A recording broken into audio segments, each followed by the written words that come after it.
Good morning students. आज हम हिंदी में पढ़ेंगे पाठ 13 कोटर और कुटीर का कहानी का द्वितीय भाग। पिछले पीरियड में हमने कहानी का प्रथम भाग पढ़ा था कोटर।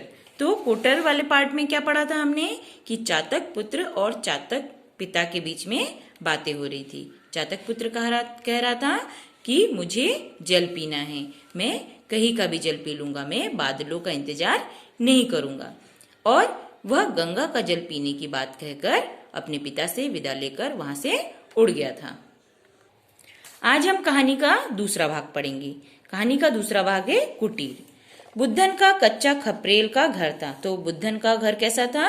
कच्चा था, मिट्टी का बना हुआ था और उसकी छत खपरेल की बनी हुई थी। छोटी छोटी 2 कोठरियां, फिर उन्हीं के अनुरूप आंगन। तो बुद्धन के घर में कितने कमरे थे? 2 छोटे छोटे कमरे थे और उसी के अनुसार आगे आंगन बना हुआ था और उसके आगे पोर। पोर का मतलब क्या होता है? ओटला। पुरानी छत पर नीचे झुककर घर के भीतर आश्रय लेने की बात सोच रहा था। तो मकान इतना पुराना था कि उसकी जो छत थी वो झुक गई थी और ऐसा लग रहा था जैसे कि मानो घर के अंदर की ओर मुड़ रही हो और घर के अंदर आश्रय ले रही हो। जीर्ण शीर्ण दीवारें रोशनदान न होने की साथ दरारों के दत्तक से पूरी किया चाहती थी। तो दत्तक का अर्थ क्या होता है? दत्तक मतलब गोद लिया हुआ पुत्र।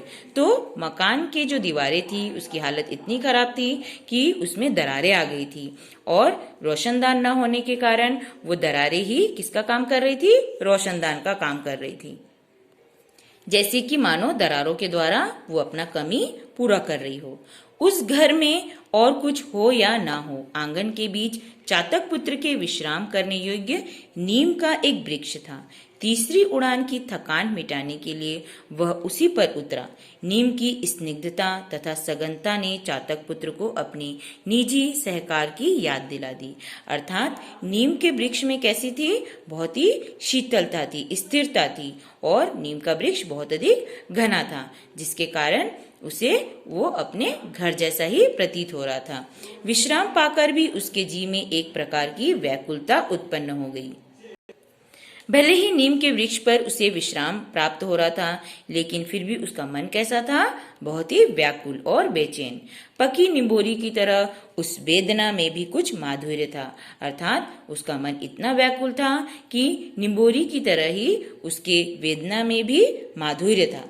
नीचे वृक्ष की छाया में बुद्धन लेटा हुआ था। तो नीम के वृक्ष की छाया में कौन लेटा हुआ था? बुद्धन। अवस्था उसकी 50 के ऊपर थी, अर्थात उसकी उम्र 50 से भी अधिक थी। फिर भी अभी कुछ दिन पहले तक उसके पैरों में जीवन यात्रा की इतनी ही मंजिल तय करने योग्य शक्ति और मालूम होती थी। एक दिन एकाएक पक्षाघात ने उसे अचल कर दिया, अर्थात उसको लकवा मार गया, जिसके कारण वो चल फिर नहीं पाता था। जीवन और मृत्यु ने आपस में सुलह करके मानो आधे आधे शरीर का बंटवारा कर लिया है। अर्थात उसके आधे शरीर में क्या हो गया था?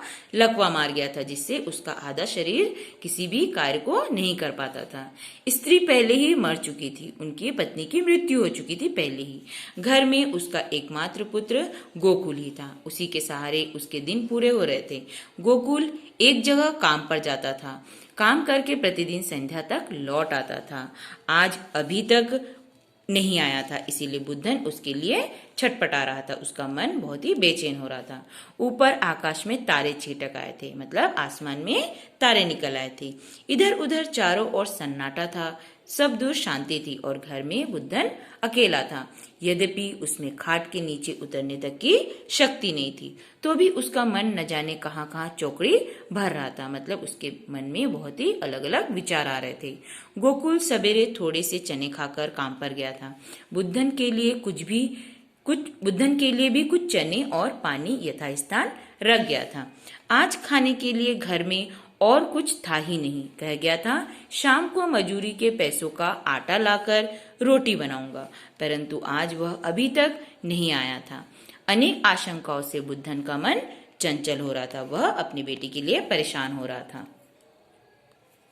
जो समय आनंद की स्निग्ध शीतल छाया में शीतकाल के दिन की तरह मालूम भी नहीं होने पाता और निकल जाता है, वही दुख की दाहक ज्वाला में निदाघ के दीर्घ दिनों की भांति अकाट्य हो उठता है।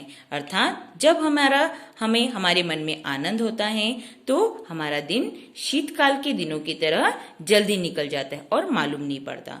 परंतु यदि मन में दुख होता है तो वह गर्मी के दिनों की भांति, गर्मी के लंबे लंबे दिनों की भांति वो कटता ही नहीं है। रात बहुत नहीं बीती थी, परंतु बुद्धन को मालूम हो रहा था कि वर्षों का समय हो गया। बार बार अपने कान खड़े करके रात के उस सन्नाटे में वह गोकुल के पद शब्द सुनने का प्रयत्न कर रहा था, मतलब उसके पैरों की आहट को सुनने की कोशिश कर रहा था। बड़ी देर बाद उसकी प्रतीक्षा सफल हुई। किवाड़ खुलने की आवाज सुनकर वह चौंका। वास्तव में वह गोकुल था। उसने कहा, कौन? गोकुल बेटा, आज बड़ी देर लगाई।